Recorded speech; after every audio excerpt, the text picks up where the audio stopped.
Now, how many of you know who the 47th president of these United States is? How many of you are aware that the man who runs the Trump organization happens to be a man by the name of Eric Trump? How many of you know that? Now, think about the profundity of this idea. Eric is 41 years old, but 8 years ago, could you imagine being a 33-year-old man and your dad says, hey, by the way, I'm going to run for president, so you're going to have to run an organization with 4,000 employees, billions of dollars of assets. Could you imagine handing over your business to a 33-year-old son? Could you imagine that? So it's like, okay, step one, dad, go save the free world. Son, go run the business. And through the Reawaken America tour, I really gravitated towards Eric Trump because we keep a very similar schedule and we have a very similar philosophy, which involves to-do lists, calendars, relentless follow-up. And he's really become a friend. And I could not be more excited to introduce our next speaker. So Sean, hit the intro music. Everybody stand to your feet. All right, Sean, crank it up.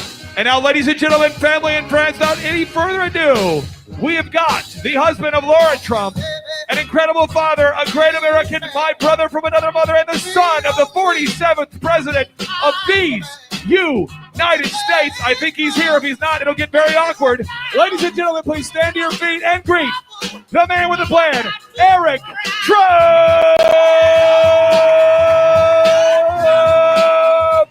Fresh from the State of the Union, Eric Trump is in the house. Tulsa, Jerusalem. There he is.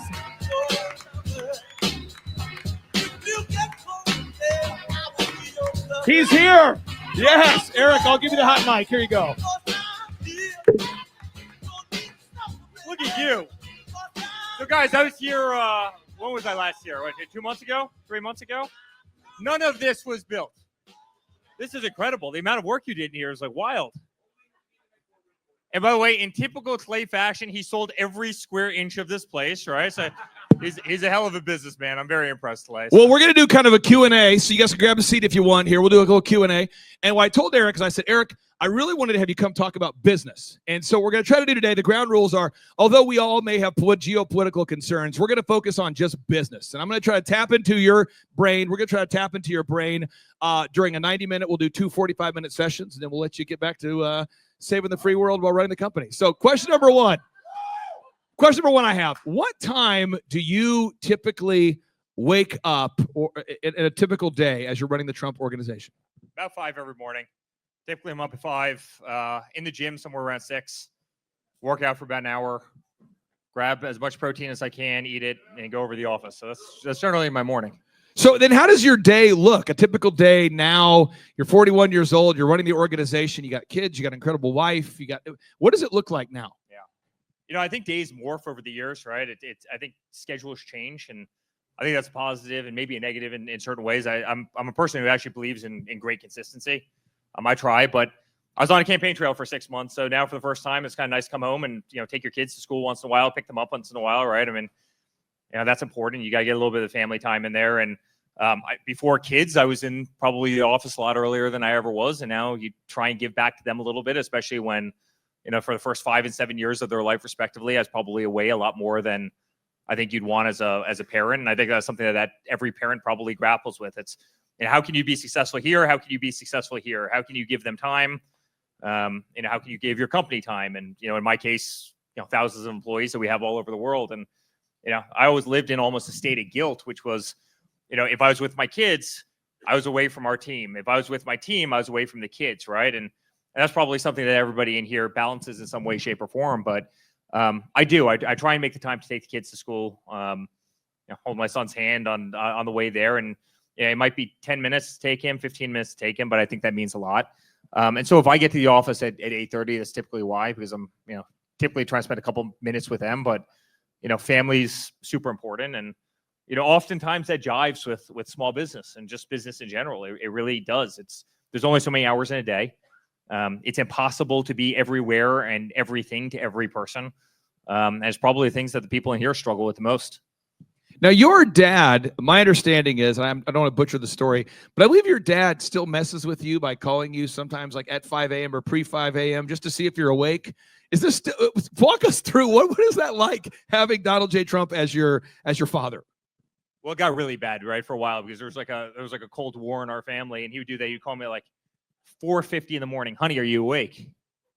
Well, yeah, I'm awake. I'm freaking speaking to you, right? Yeah, I'm awake. And then that same night it'd be like 11:30, and you call up, hey, are you awake? And I'm like, yeah, I'm awake, right? And so a couple weeks later, he's doing this like almost every day just to test me. And like a couple weeks later, I was dead asleep, and I pick up, and I mean, when you pick up the phone and you're not quite awake. Yeah, I'm awake. He's like, you're not awake. You're not awake. I'm like, you're right. You caught me sleeping. I'm sorry. It's 11:45 at night, and I wake up at 5. So, no, he's remarkable. He's a guy who's always operated on very little sleep, and I'm actually a guy who believes in sleep. I mean, there are days where you just don't get enough sleep, and you drag, and you're not nearly as motivated, and you're not nearly as productive, right? We all have those days, but he's always been a guy who could just run at 1,000 miles an hour on no sleep. I mean, I'll never forget the last night of the campaign coming back. Our last stop was in Michigan. I mean, literally, we landed at 5:00 in the morning, right? And there was no sleeping the entire time, right? It was Guns N' Roses was on the TV, right? Like music video, November Rain. I'll never forget it. So you've got Stephanie Seymour and Slash, and you've got this whole thing. The music's blasting. You're coming back. No one slept for like 72 hours. And he's just going strong, and it's amazing. Certain people have that kind of genetic. This guy has those genes. This guy never freaking stops. I mean, he never stops. But a lot of that I think comes out of love and passion for whatever you're doing. I think if you ultimately like what you're doing, you're going to be fired up and you're going to run hard. And if you can't stand what you're doing, you're probably going to be unmotivated and you're probably not going to run hard, right? And that's probably a good lesson as to pick the things you love doing in life and run at them. Now, a couple of things that I really, this isn't like an infomercial for Eric Trump. This is just real. This is real conversations. My wife and I, how many of you meet someone for the first time and you as a couple talk about it afterwards? You go, what was that? We're having dinner with you and General Flynn, first time we'd had a meal together. And you said, hey guys, just for a second, I need to take this call. And you got out, you made a call and you didn't make a big deal about it. And then you came back and I didn't ask you who you were calling, and you're like, hey, I'm sorry I had to get up there. I just I want to check in with the wife and kids. Then General Flynn was like, what were you just doing? And you go, well, every night, I call my wife and my kids, no matter where in the world I am, and I pray with my kids. And we can you walk us through your routine? Because I was moved by, you didn't mention why you were getting up. General Flynn was asking what was happening there. Could you walk us through that daily routine? So most of my life, I've been on the road 200 days a year, right? I actually feel like the last 6 weeks, kind of coming off campaign, I've actually been the most sedentary I've ever been, which is kind of nice. You're trying to get back to the normal. But typically my average year's, 200, 210 days on a plane. And if you multiply that, I mean, today I'm doing 4 flights, so you multiply that across a year on a busy year. And so many of my projects for our company all over the world. I'm heading to all over Europe next week and, back to the Middle East in a couple of weeks. And so we're all over the place. But I mean, I grew up, I'm getting to the answer to your question. This is the weave, right? The weave. But what ends up happening is you're away from home a decent amount. You end up using FaceTime as a way to connect with your kids, right? It's awfully nice when the last thing that you can see before they go to bed is your face, and they can call you in the morning, and it's a great kind of connector. For as much as I hate certain technologies, because I think they perverse, and pervert the world. FaceTime is actually, if somebody's busy, Facebook time is a great way to actually see your children in a way that you're present with them in a way that they probably understand in this age, while, during a time when you otherwise wouldn't be present, right? Go back 20 years ago when you had to call, 1-800-COLLECT. This would not have worked, right? And that's actually a benefit. But we came up with a thing. We started saying prayers every single night with our kids. We'd always say the Pledge of Allegiance first. And then we did, 3 little prayers, 2 of which I said as a kid. Now I lay me down to sleep. I pray the Lord my soul to keep, right? So we do that one. My daughter loves, there are 4 corners. She calls it the 4 corners prayer, but there are 4 corners on my bed, 4 inches overhead: Matthew, Mark, Luke, and John. God bless this bed that I lay on. So my daughter loves that. And then they do the Lord's Prayer. And honestly, it's been like an amazing thing. And then last but not least, and as they've gotten older, I've kind of incorporated this. I always ask them, what's one nice thing that you've done for somebody today? And what's one nice thing that somebody's done for you today? I asked my son and I asked my daughter that. And it's really interesting to see their kind of answers develop over time. But it's been an amazing transformation for them. I mean, first of all, if you just look at the Lord's Prayer, it's not like an easy thing to get through when you're 2 years old. So I think, from a kind of vocabulary standpoint, I think it was kind of amazing for both kids. Second of all, we have never had a problem with our kids sleeping. It's like, we do the Pledge of Allegiance, we do the prayers, And like that is their instinctive light switch that it's, it's game over. It's they're down. They're going to bed. There's no more fun and games. And so in a certain way, there's almost this like, psychological discipline that's been created at night. And we always do this, typically 8:45 every night. And you're right. You're with me that one night, and Laura called up, or I'll call her, and let's do prayers quickly. Sometimes it's an abbreviated version, but it's one of the greatest things that I found with my kids and with Laura, and in terms of trying to keep us together in a world that sometimes is not always easy to be together.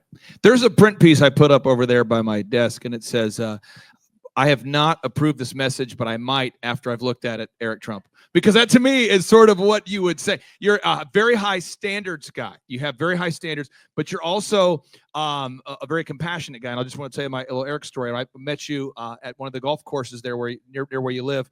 And your valet gentleman, he parks the car. And he was anticipating us being there. He said, "Hey, Mr. Trump's looking forward to meeting you." And I'm thinking, that's interesting. You're communicating. I grab a seat. The waitress, very nice lady, she says, "Hey, Mr. Trump looks forward to meeting you." And then what impressed me is that you came in to grab your seat, and you knew her name, and you knew the valet guy's name. And I'm going, you have 6,000 employees. How long can this game continue? So throughout the meal, everyone, you're like, hey, Carl, hey, Sarah, hey, whatever. You knew everyone's name. And I'm thinking, that's wild. But you're also the guy who's fastidious about the bushes being cut immaculately, the light bulbs being perfect, everything. How do you balance that follow-up where you're following up with the employees over some tedious, high expectation things, but yet you still have that rapport? To me, that is awesome. Well, it's kind of why we never want to be in Marriott, all right? I never want to be a Hilton. I never want to be one of these big companies, because you simply can't have control of, not even control, but you can't have those interpersonal relationships. And if you look at our company, the average tenure, if you haven't been in our company for 20 years, you're like a newbie, right? Once you come into our organization, you just never leave. And, I think that's a beautiful thing, but it's unlike so many of the Fortune 500s, and everybody says that they've got great corporate cultures. They all, write these pamphlets about it. We don't have any pamphlets about corporate culture. We just truly love the people that work in the company, and they love us. I mean, we went through the hell of politics for a 10-year period, and I don't think I lost a single person, right? I mean, they were in there fighting every day. You look at the political apparatus where every single day somebody's coming out with a tell-all book. We didn't have any of those in our company. And it was just it was a beautiful thing, but it's because we know everybody. They were they were born in the company. They typically work their way up. We hardly ever promote from outside. And I know that's so contradictory to so many businesses, but we'll give somebody the opportunity who's 3 tiers down that ladder over the person who's the greatest general manager from the Ritz-Carlton, because the young person will sit there and they will fight and they will work and they're appreciative of the opportunity and they want to grow.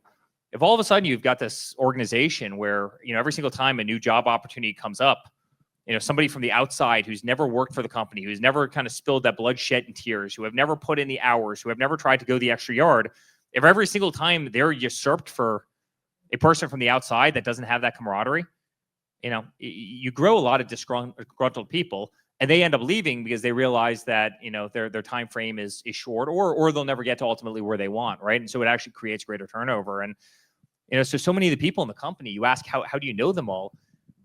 I know them all because they've all been with the company for 10, 15, 20 years. They've all grown from so oftentimes, a maitre d' or a hostess in a restaurant to food and beverage manager, to clubhouse manager, to assistant general manager, to general manager.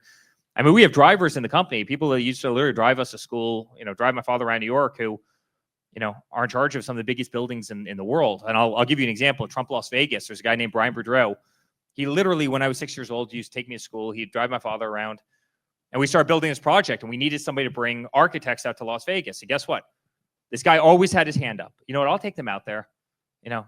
Brian, you sure? Yeah, sure. I'll go. Well, I know where the site is. I'll tour them around the site. No problem. I'll take great care of them. I'll make sure they have a great time.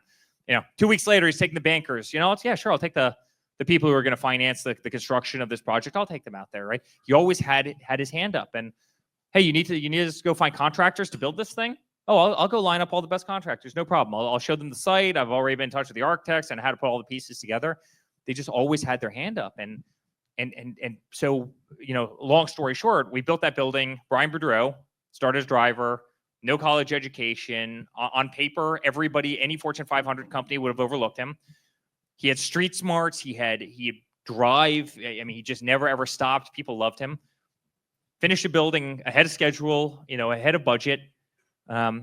And I'll never forget, it was the one time though, and it's one of the reasons I use that analogy about bringing in the person from the Ritz-Carlton, but it's the one time that we brought in a general manager from the outside world. The person lasted about 3 months and it just wasn't working. They just weren't, the pocket square, and it wasn't working. They weren't fast enough. They weren't responsive enough. They didn't have that grit. They didn't have that fortitude. And Brian put his hand back up. He goes, listen, I know nothing about running a hotel. I've never done it. But I guarantee you I'll figure it out. Let me handle this. I'll take care of it. And sure enough, Brian became general manager, and here we are 15 years later, and he's still managing the hotel. And it's one of the most successful projects in Vegas. So if there's ever, and we do that across the board, but I mean, there's 2 lessons there. Always ask, always have your hand up. And so long as you're willing to work, forget about the resumes on paper. I can't tell you how many great resumes we see on paper where the people ultimately absolutely let you down. It's easier to make something look great on, black and white. That's very different than character and grit and work ethic and street smarts, probably more than anything. It's a big part of our company. Now, again, this is not an Eric Trump infomercial. It's just real. You know how I am. I'm sort of irreverent. I just say what's on my cranium here. But as I was researching you and how quickly you've expanded the Trump organization since you took over at the age of 33-ish. And I was thinking to myself, like, Eric, you're 40 years old. That's about the time your dad wrote The Art of the Deal. And I remember reading The Art of the Deal, and I remember reading the book going, he wrote this when he's 41 years old. And so as you're, working on your book and the whole thing, I'm just so excited for people to learn about these stories that are in this book. And it's just so exciting. But one of them that stands out, one of your stories, was you and your dad are driving in the car, and your dad's like, that is a hell of a wall. That's a great wall, Eric, or something. He's like, can we got to pull over and go look at this wall. And can you tell everybody this story? Because I'm reading this manuscript for this upcoming book, and I'm going, Eric and his dad are excited about the guy who builds the wall. I too am excited about the guy who builds the wall. Tell us about the guy who built the wall. So this is such a great story. So I was 9 or 10 years old. We were driving in Westchester, New York, and there was this guy, kind of a lone stonemason. This guy's name is Frank Sanzo, on the side of the road. And I'll never forget, he looks at me, he goes, that's the most incredible stone wall I've ever seen. Right? And this is like the hard granite, this is kind of like East Coast hard granite stone. It's tough stuff to work with. It doesn't break very easily, right? But it's beautiful. And he pulls over and he starts talking to the guy, and they start talking about, obviously the wall, where he came from. He came from Italy, he came over as a really young boy, he came over with nothing in his pocket, and it became a great, stonemason effectively. And they start talking about, whether or not you want dry pack walls or you want a wet pack walls, right? Whether or not you want, wet mortar or dry mortar, or, how he cuts the stones, what his thing. They speak for 45 minutes, and he goes, at the end of this, he goes, you got to come work for me. I want to give you all my business, but you got to come work for us. And so I started working at 11. I started working under Frank Sanzo on job sites, and he was just this guy was truly, truly incredible. And this guy ended up building the vast amount of properties that we have. A big part of his soul is in all those properties, and he really became family to us. He became a second father to me. I grew up on construction sites with him, but that those are the opportunities, right? This is a guy who literally pulls over to see the lone stonemason. And what's really amazing is, I'm not sure if Frank at the time really understood his true talent. So not only did he kind of come work for an organization that kind of pushed that talent, but I actually think my father built up his personality. Frank, you're the best. This guy is the greatest stonemason I've ever seen. He would hear that over and over and over, and it actually made him kind of believe in himself, because he went from building residential stone walls, nice, kind of home stone walls, to, building some of the greatest patios, some of the greatest, really icons in the hotel world, and so many other things. And I'm not sure if he didn't have that kind of encouragement, if somebody wasn't sitting there being almost a cheerleader for him, if he would have ever actually developed like the true skill that he ended up with, 20 years later. And this guy was amazing. I remember we had a pool at Trump Doral, and he's been to Doral, but it had this massive waterfall. It was a little gaudy, right? We bought the hotel. We had to put a lot of money into it. And no one was willing to take down this waterfall. It was a solid piece of concrete that cantilevered over the pool. And you're trying, like how do you get that out of there without small cuts, a crane to take out a piece? And every bid was coming back. It was either astronomical, or they were coming back saying it's not possible. You're just going to destroy everything around the pool. And I'll never forget, Frank goes, I'll take care of it. And I literally left, and he had He had a backhoe, like a big excavator with a stone hammer on it, and he is hitting this pool, and I'm sitting there, and he's smoking 2 Marlboro Reds. My lungs are still polluted from this grab. I mean, literally, like my lungs still ache from Frank Sanzo's Marlboro Red. He's got this pot of coffee, this track hoe. It's on tracks, right? But it's literally off of one track. The thing's bouncing all around. We're sitting there saying, first of all, the pool deck is done, right? It's not going to be salvageable. Second of all, there's no way the pool's going to hold water because he's going to drop about 50 tons of concrete right into the bottom of the pool. All the piping's going to be busted, right? And there's a good chance that Frank Sanzo is going to be dead by the time we come back a couple hours later, and sure enough, the biggest piece of concrete cantilevered over this thing you've ever seen. It's in the bottom of the pool. Don't get me wrong. The pool is half destroyed, but he got a job done that no one else was willing to do. And that was just, it spoke to kind of grit and tenacity. And, but so many people in the company are grown that way. Again, guy on the side of the road. Wow. Amazing stone wall. You see the talent. He always had the ability to see talent in people and then actually take that talent and almost make them better by kind of reassuring them and building up their own confidence. And I always thought that was an amazing trait. Now, one thing that I've noticed about, and just there's principles that we're distilling here, but one is you don't read resumes. There's somebody out here, people always ask me, Clay, how can you read resumes and know who's the best fit? Again, look it up, Sean, pull it up on the screen. Inc. magazine now says that 85% of job candidates admit to just making up what's on their resume. So I would just say, free yourself from the jackassery, interview people, and then just see what they can do and promote from within. Just free yourself from the jackassery. Stop reading resumes. The second thing I noticed is that you're very kind to people, but you have a high expectation. You're kind, but you have a high expectation. That's a principle I've witnessed. Third thing I've noticed is you follow up constantly. As an example, for Laura's birthday, I think she was turning 25 again, and you had lowered your standards and you invited me. And so I'm here, and I'm kind of going, I don't know anybody here. I know Eric. That'll be my wingman. I'll find him. We'll be fine here. My wife and I are there, and it was a great event. Wonderful people were there. Unbelievable first-class accommodations. Everything was great. But then the next morning, 5, probably 10 a.m., I get a text. Boom. It's you texting saying, how was it? And I'm going, I didn't text myself, did I? Because I normally text people at 4 in the morning, 5. I'm like, did I text myself to ask myself how the party was? No, it's Eric Trump. And I call you and I'm going, hey, brother. And you're going, was it good? Did you have a good time? Did your wife meet some people? Were the accommodations okay? Do you guys have fun? And I'm going, that level of follow-up is awesome. It's just this obsession with could you talk about that mindset that you and your dad both have? Because it is so prevalent, just the follow-up of making sure that even a guest at a birthday party has a great time. Where's your wife, by the way? She is. Was my wife? Is she hiding somewhere? James, call my wife. She's probably here hiding. By the way, how he landed her is like beyond me, right? I still. Isn't Vanessa the absolute greatest? She's the absolute greatest.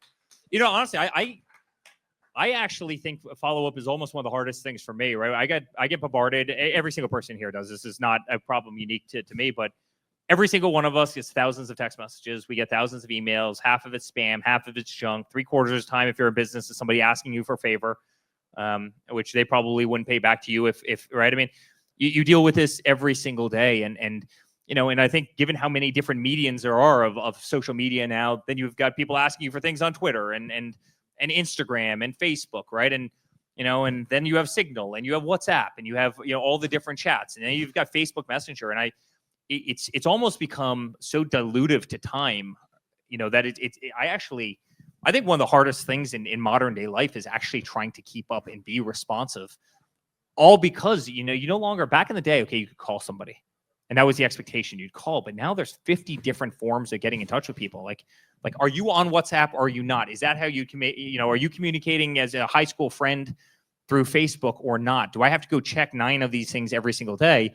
All while people are living an incredibly busy life, of which they can hardly keep up with, to begin with. But I think for people that really matter, I think at the end of the day, it comes down to not that everybody doesn't matter, but you've got to prioritize what's important to you. I'm actually a very big list person. I start every day with a very big list, and half the days I think you end up getting frustrated because the list grows longer than the things that you're actually able to accomplish.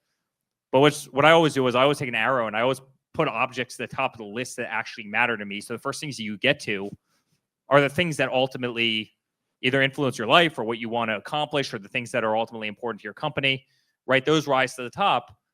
and the stuff that slides down, well, guess what? It's just less relevant, less important. And that's okay as long as you're taking care of the things that again are really kind of accretive to your lifestyle, accretive to your company, accretive to your family, accretive to whatever you're trying to accomplish. And so I really do think that, listen, you've got a nominal amount of time in a day. You've got 24 hours. You could sit there and you could check every single meeting to every single of the 1,000 text messages you have. And guess what? You're not going to see your kids. You're not going to see your wife. You're probably going to get divorced because of it. There's got to be some level of balance in terms of being responsive to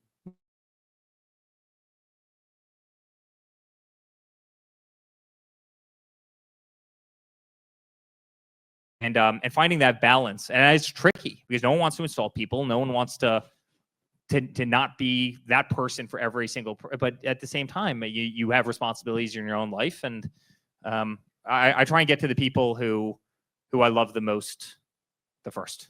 Is Dr. Zellner here? Dr. Zellner, are you here? Dr. Z, is he here? Dr. Z? One of the things, he's here somewhere, he's lurking. Dr. Z has been a big mentor in my life. And one of the things he told me, he said, Clay, don't overestimate people's curiosity. Like, don't take 30 minutes to explain what could be explained in 3 minutes. And that's one thing I've tried to do is respect your time as we've gotten to know each other. And I think you have this balance that you have figured out where you've probably watched your father, you've seen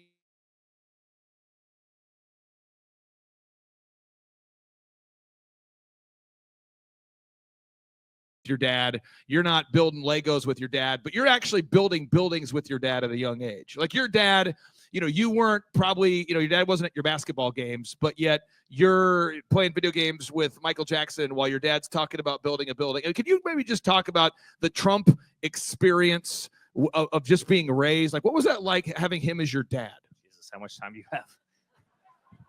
Yeah, listen, I wasn't, I say this kind of tongue in cheek, but not really. I wasn't, it was less the wiffle ball in the backyard, but, I was flying with Michael Jackson to, and don't go there, people out there, you sick, twisted human beings. But, he'd be performing at the casinos, and you'd be flying down. You'd be, flying down with Mike Tyson, right? With Don King, with Michael Jackson, with all these very cool people, right? So in a certain way, you'd be walking through a casino, and it might be all business, but like you were a very, very small, young part of this kind of entourage. And so, for me, there was less wiffle ball, but there was much more of that, right? It was, you go to a 70-story building that's coming out of the ground in New York City, there's guys walking on I-beams, 20 floors above your head, concrete's being poured, rebars being put down, right? And you're walking through these job sites, as a little kid, just looking out, no windows, no anything, right? Just looking out over the skyline of New York. And I wouldn't trade any of those memories for the other. And I understand how important the other is. I try and play pig with does anybody know what pig is? Right? I try and do that every night with my kids, with my son before he goes to bed. It's a little basketball game. It's like if you make a shot and he doesn't, you get a letter, and whoever spells pig first. That stuff, don't get me wrong, is super important, but it was very unconventional for me. So many of the unique kind of experiences I had in my life were in just situations that couldn't be duplicated. And, I put almost more emphasis in my life on those situations than some of the conventional, right? Knowing that this was a guy that ran 24 hours a day, 7 days a week. He wasn't screwing off. He wasn't taking vacations. This is a guy who's literally never taken a vacation in his life. He was working really hard. And those times you had together actually made it almost more special, than kind of the ordinary.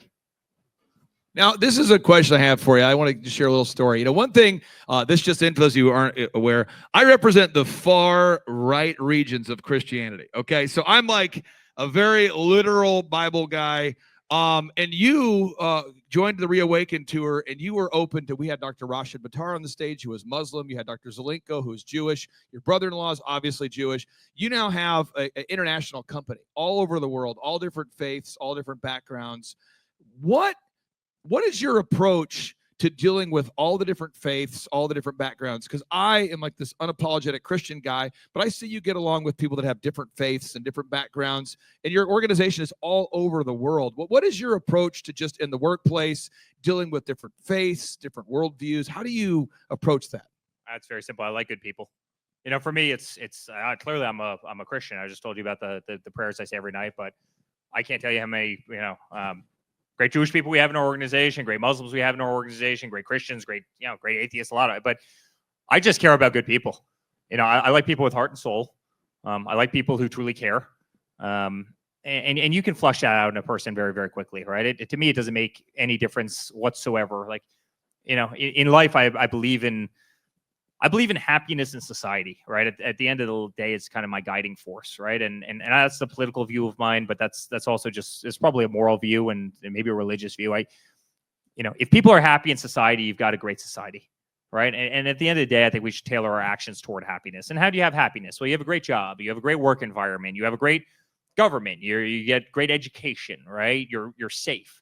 All those things determine happiness in society, and I think that's actually what wins the day for me. As long if you're a good person, if you're happy, if you can work hard, none of the other things matter to me. Why should I care how you go home and pray if it's meaningful to you? And so I literally don't think about that question. I'm not sure if I've ever thought about that question. Yeah. And again, and this is coming from a guy who's clearly a good Christian, and so I like good people. I like very good people. Now, when I was on this is true story. We were in Oregon together, and the event in Oregon, you were there in Oregon, and we rented a venue, and the venue canceled because it was too political or something. Then another venue canceled, so we had to rent a parking lot and then put a tent. It was like a $600,000 semi-permanent structure we had to erect outside. Vanessa couldn't come to this one. There's Vanessa. She couldn't come. So I found myself basically alone in Oregon with our team, but my wife wasn't there, and she's kind of my security blanket. So I'm going, I don't know what's happening. Then Antifa showed up. They shut down the local Target in protest. They gave kids the day off at college in protest. They shut down the phone stores. And I just remember thinking, they closed all the shopping centers. I'm going, this is wild. And so I'm talking to you backstage, and you're like, so I flew commercial, I flew in. And again, the people around me are going, he flies commercial? I mean, what's it like to be the son of the man who's trying to save the free world, knowing that, maybe 45% of the people on the plane don't agree with you or whatever that is? Because you're just so used to being in that.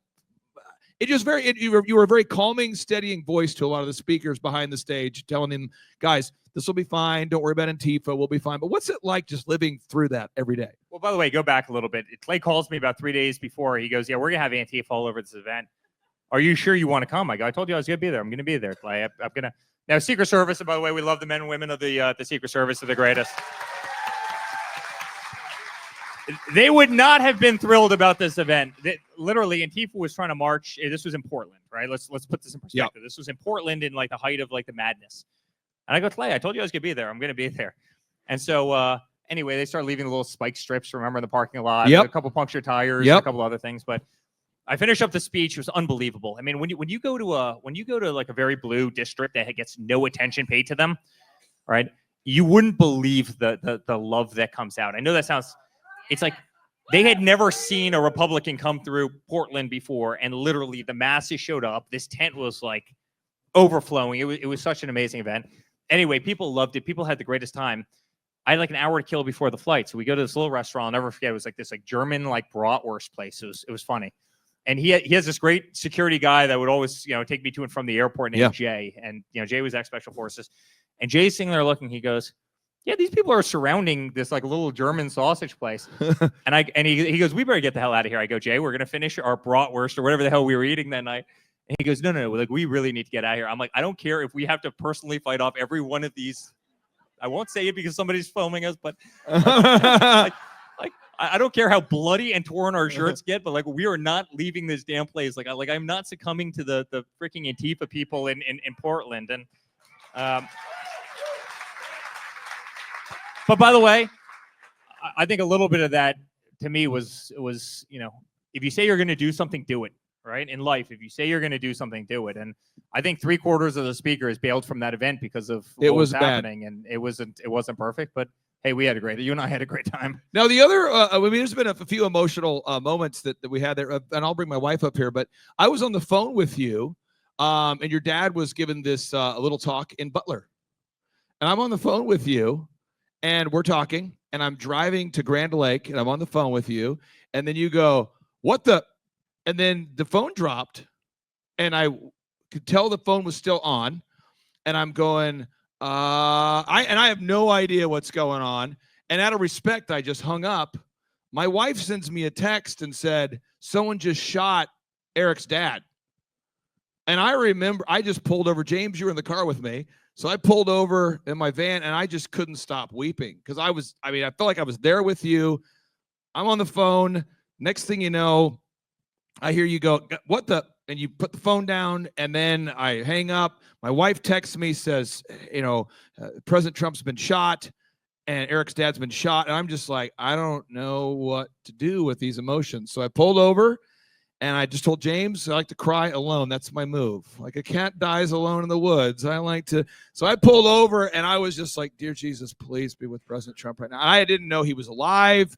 I didn't know about the victory, the painting right there of that moment. I didn't know about that. All I knew is that you're my friend. And I was just going, please be with my friend. And I probably should have been praying for your dad more, but I was praying for you because I knew you.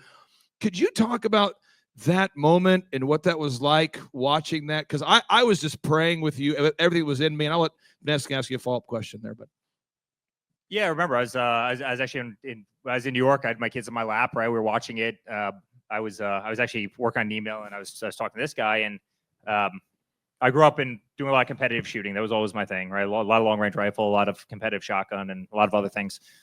I understand the sound of gunfire, right? It's kind of something I know very well. And so it came as a, let me actually rephrase this. I'm not sure if it came as a shock because about 3 weeks before I was on Fox News and I said, they've tried everything they can to try and destroy a man's life. I've sat in a courthouse with him every single day for, 7 weeks, but really going in and out of courtrooms every single day as they tried to, wage illegal lawfare stuff on him. And I actually said to Sean Hannity that night, I go, I wouldn't be surprised if they tried to kill him. And I'll never forget. And Kim, who's kind of, where's Kim? She's the greatest over here. She'll remember the incoming that she got in the company. Eric says that they're going to try and kill him. And I go, honestly, it'd be like the least shocking thing that right? I mean, they had tried everything else to take him out of the race. They'd gone after him. They had smeared him. They had lied. They had made up the Russia hoax. They had, taken him off of the ballot in Maine and Colorado. They had done everything they could. They tried to subpoena us into oblivion. They tried to literally bankrupt our company. And I said that day. I go, it'd be the least surprising thing if they tried to whack him. And that's exactly what ended up happening. And, it's deeply personal. A lot of people on that stage are people that are very, very close to me. Aside from my father, you see a guy that has blood running down his face. Coming out of the competitive kind of rifle world, 120-yard shot, that's a chip shot. I mean, a lot of people in this room will do that with a pistol, right? Like and so you're sitting there saying, how lucky did he actually get? We lost Corey that day. In fact, his wife and his 2 daughters were sitting next to me at the State of the Union 2 nights ago. We've gotten to know them very well. At the same time, it was a moment that I do believe that God was there. The flag, right? And I'm not really a sappy person. I'm kind of like over the sap in life, but the flag folded up looking like a perfect angel about 3 minutes before, right above his head. That doesn't just normally happen, right? This big, massive flag that's the size of this room that was hung between, 2 fire trucks and their ladders. And there was a lot of interesting little signs that day. But no, there's no question he was kept on this earth for the purpose that he's in right now, right? I think there's a lot of people in here who would agree. But crazy. It's really amazing talking about always being there. I think I was the first person that spoke to him. I spoke to him, literally in the hospital, 7 minutes later. They got him there very quickly. But the last thing he said to me after cracking, actually, surprisingly, a couple mild jokes, right? Because he was just trying to do anything that he could to defray how uncomfortable this whole situation was. But he goes, nothing changes. We're going to Milwaukee exactly when we said we were going. We're not changing the time whatsoever. Listen, you're in the hospital. You just got shot, right? And you're really talking about going to the convention the day before the convention even started. Remember, conventions are 4 days long, and it kind of builds up to the final day, right? And exactly 48 hours after that incident, exactly 48 hours, it was on the very first day of the convention at about 5:30, 6 o'clock at night. I was the guy from the state of Florida who was the delegate who ended up making him the Republican nominee for president of the United States. And so when you look at the pendulum of life, it's like you've got these highs, you've got these lows, and it's amazing sometimes how fast they come, right? Oftentimes you think the highs and lows are spread out over years. And honestly, I think that was a great example that they're oftentimes not. You had the worst low followed by almost the greatest high, if you can think about it, because it's like they didn't get him. And now we're going to get you guys. We're going to win. We're going to get you guys. Now, one thing I want to let my wife ask you. By the way, you asked, where's my wife? There she is. There's my wife here. Did you hear what I said before? I said the fact that he landed you is like beyond shocking to me. He's wonderful. He's wonderful. He's great. Now, I will say this. As far as adults that I pray for, I pray for you. I pray for all my clients I work with. But what I do is I'm driving in my car. I just try to pray and that God, Ephesians chapter 1, verse 16 through 18, but that God supposed to pray without ceasing, that God would give you wisdom, revelation, knowledge, and understanding. And I really obsessively pray for you, and I pray for my wife, and I probably should express my feelings more, explain that but I'm like really obsessed that Jesus works a big work in your life, because you are your father's cupbearer. I mean, you run the organization, and I know my wife shares that same. We pray for you all the time, and so I just want you to know, before my wife begins asking you passive aggressive attacking questions, we pray for you. I'm just kidding, but here you go.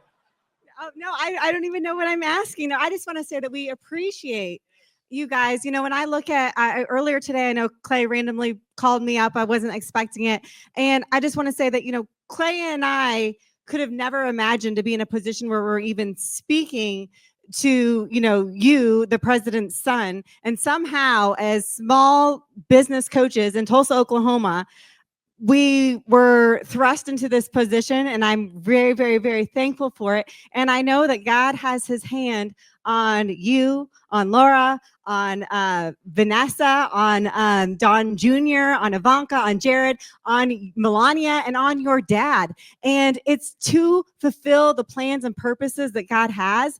And I was just listening to Clay say that he prays for you, but you don't understand what a miracle that is, because this is the same guy who, when our son was born blind, banned me from praying, because he thought I was crazy. And he said, any God who allowed an innocent baby to be born blind, either A, isn't all powerful because he couldn't stop it, or B, isn't good because he could have stopped it and didn't. And he goes, and any God like that I will not pray to. And he goes, and you don't need to pray to him either. You need to go enroll him in the school for the blind. Like, there was a waiting list.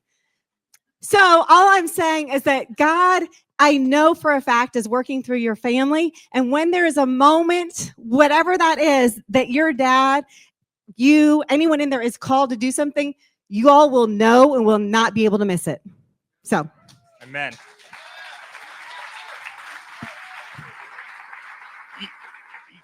You know what? I have to say one thing, though. Vanessa, you totally minimized yourself, right? So you called yourself just small business coaches. Let me put this in perspective. These guys spent, I don't know how many years, at least 3 years of your life. 4 years. 4 years of your life. Putting on 25 Reawaken events? 25 events, yep. I think I spoke at like 19 of them, right? I mean, I met these guys. They were a couple into it, and I started speaking at them, and I religiously went to, I think I only had to miss one because I was hosting and you subbed out your brother. You said, can I sub out my brother in exchange? I said, well, accept. Which wasn't nearly as much fun, all right? Don's like the second child. He's the first child, but he's kind of the second. The impact that these two guys had on the political landscape in this country, I cannot tell you how meaningful it was.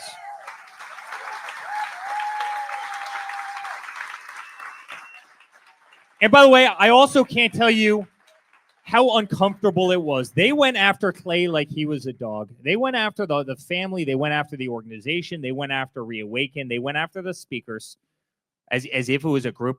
And these were the most beautiful events that you've ever seen.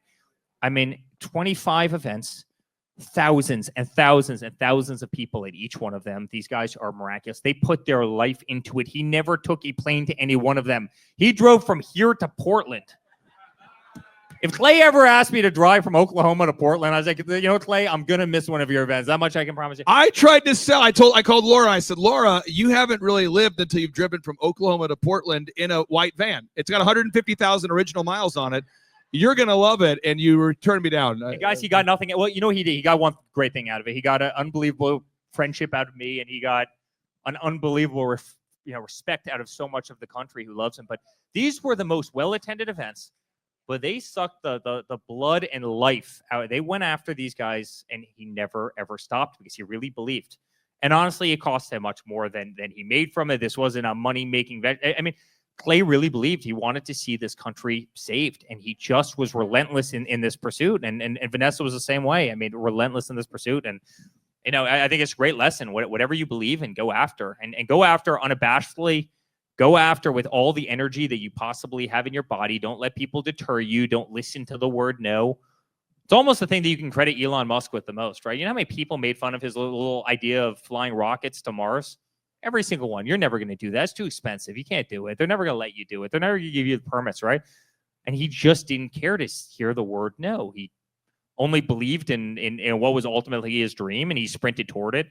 And there's no question that this is exactly what he did with Reawaken, and it made a difference. It made a massive difference. There were so many followings that you had that were so left behind, people that literally didn't have a voice anymore, who wanted to have a voice.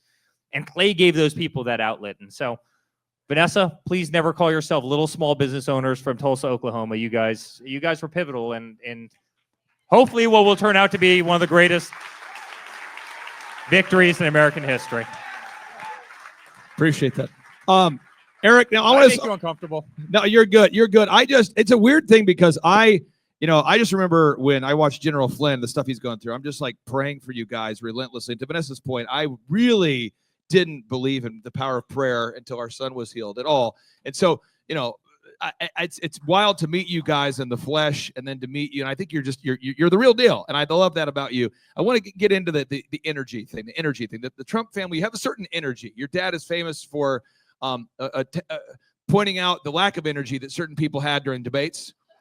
And I actually interviewed Dr. Carson on our show. And so we're off air, and I can share this, enough time has passed. But I said, Dr. Carson, I want you to know, sir, I actually voted for you, but then Trump beat you. So I ended up voting for Trump for president, but you were my guy, and then Trump beat you. And he's like, yeah. I told him the other day, I'm really, this is when Trump was in the White House. Dr. Carson says, and I told him the other day, I'm so glad I didn't win. And I said, I don't have the energy. I mean, it's an energy. There's a certain energy. I want to talk about the energy that you try to bring to the workplace, and that is felt within your whole team. Kim over here. Kim is a superstar. Kim, I know about my position. I can't see. There you are. That's Kim. She's great. Everyone on your team they bring this energy, and you don't seem to put up with people with low energy. Talk about the energy, what that means, energy.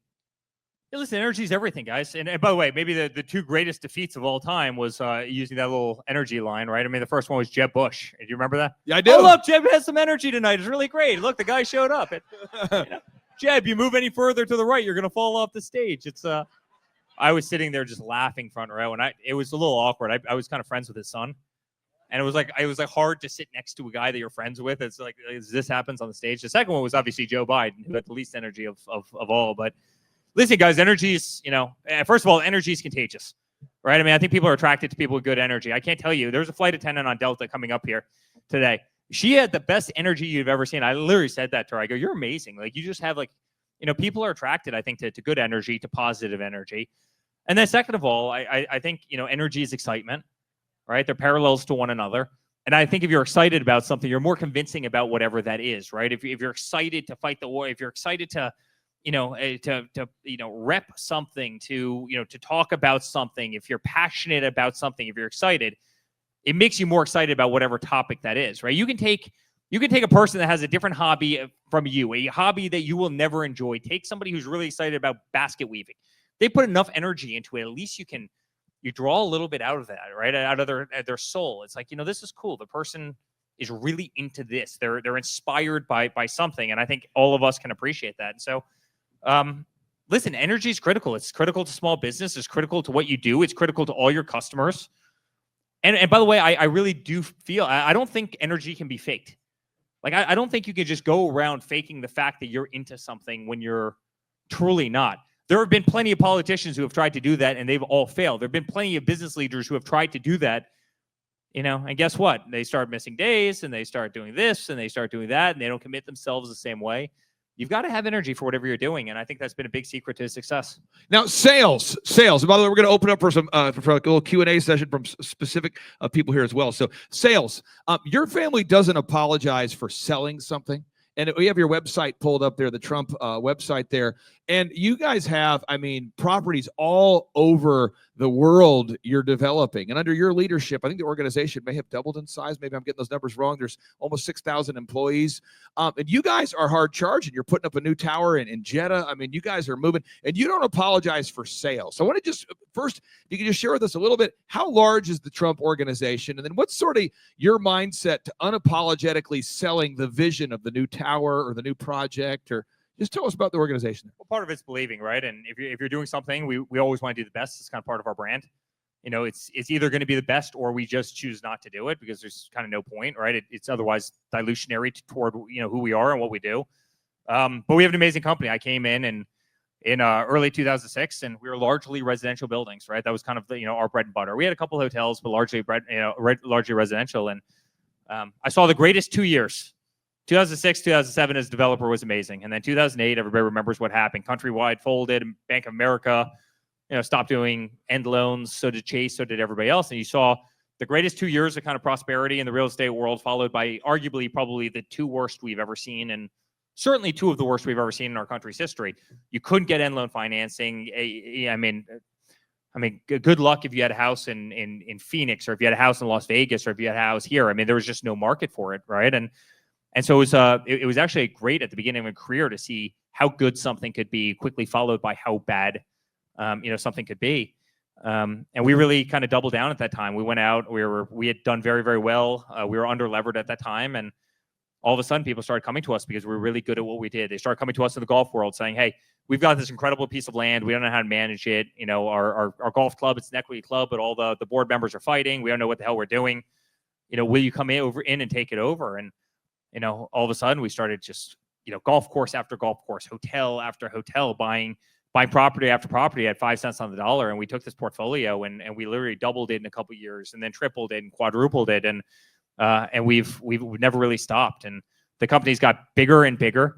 It's gotten more diversified. It went from, you know, really residential high rise to hotel to resort, you know, golf course resort, meaning with hotel components, wineries, some of the biggest commercial buildings in New York, California, and other places, you know, so big office buildings, a lot of residential projects, a lot of retail.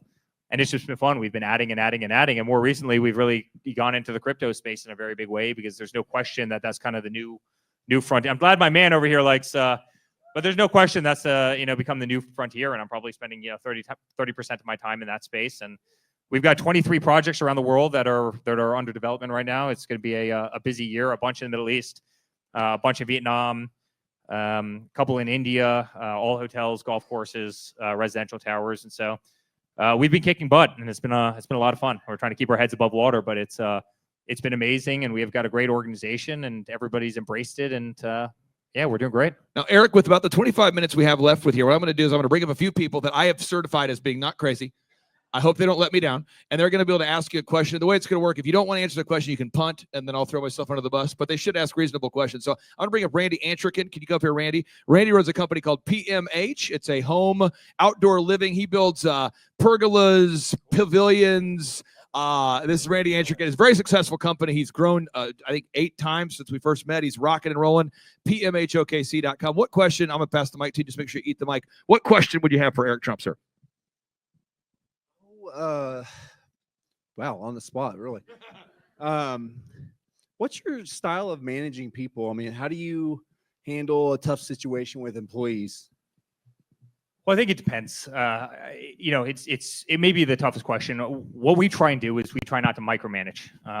If you have somebody who's immensely competent, that's the person you want in your organization, and let them do their job and let them do it well. Not to say that you can't look over budgets, not to say that you shouldn't be present, and we're incredibly present. Not, you know, you should set very high expectations, but get very good people, and try not to micromanage very good people, right? I mean, very good people don't want to be micromanaged, and very good people don't need to be micromanaged, and that ultimately gives you a lot of bandwidth. And it's been probably the biggest key to me, right? Especially as we got into the political stuff, and I was trying to run a massive company while trying to campaign every single day, and you're just running out of hours. If you had to make every single decision on a property level, you couldn't do it, right? There's a certain point where you have to let go, and it's hard. We're all, every single one of us is a control freak. Every single one of us in our minds can do something better than the others. You want to be the person that makes that decision, but at the end of the day, you hold somebody down who's otherwise incredibly competent. You know, you're making them worse. You're making yourself worse. You're making it impossible, to grow. So much of that equation is you find a great person and you let them, you inspire them, you build their confidence, you set really high expectations, but you let them fly. And